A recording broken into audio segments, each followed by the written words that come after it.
গণভোটের রায় বাস্তবায়ন, জনদুর্ভোগ নিরসন ও দ্রব্যমূল্য নিয়ন্ত্রণের দাবিতে খুলনায় 11 দলীয় ঐক্যের বিভাগীয় সমাবেশ।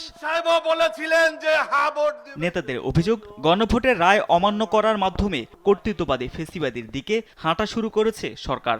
যদি সংস্কার এমনি না মানে, জোর করে মানায় নিতে হবে, ছেড়ে দিলে হবে না।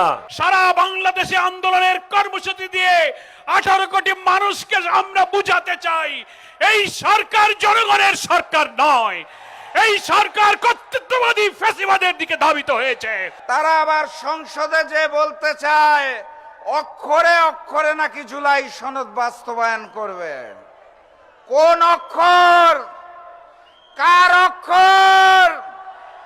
আমরা হিন্দুস্তানের অক্ষর চিনি না। সংসদে ফয়সালা না হলে রাজপথে আন্দোলনের মাধ্যমে গণভোটের রায় বাস্তবায়ন করা হবে হুঁশিয়ারি দেন জামাত আমির ডাক্তার শফিকুর রহমান।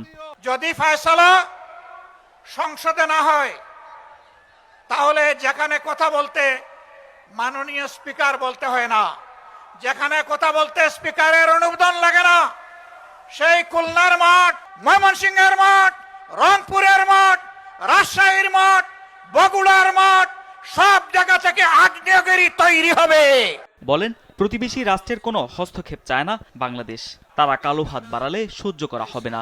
যদি কেউ আমাদের দিকে কালো হাত বাড়ায়, মহান আল্লাহর উপর ভরসা করে বলছি, সেই কালো হাত ভেঙে দেওয়া হবে ইনশাআল্লাহ। আধিপত্যবাদী, দুর্নীতি ও চাঁদাবাজদের বিরুদ্ধে সবাইকে ঐক্যবদ্ধ হওয়ারও আহ্বান জানান ডাক্তার শফিকুর রহমান। আধিপত্যবাদের দূষরদের বিরুদ্ধে। তারেক মাহমুদ সুজন, দেশ টিভি, ঢাকা।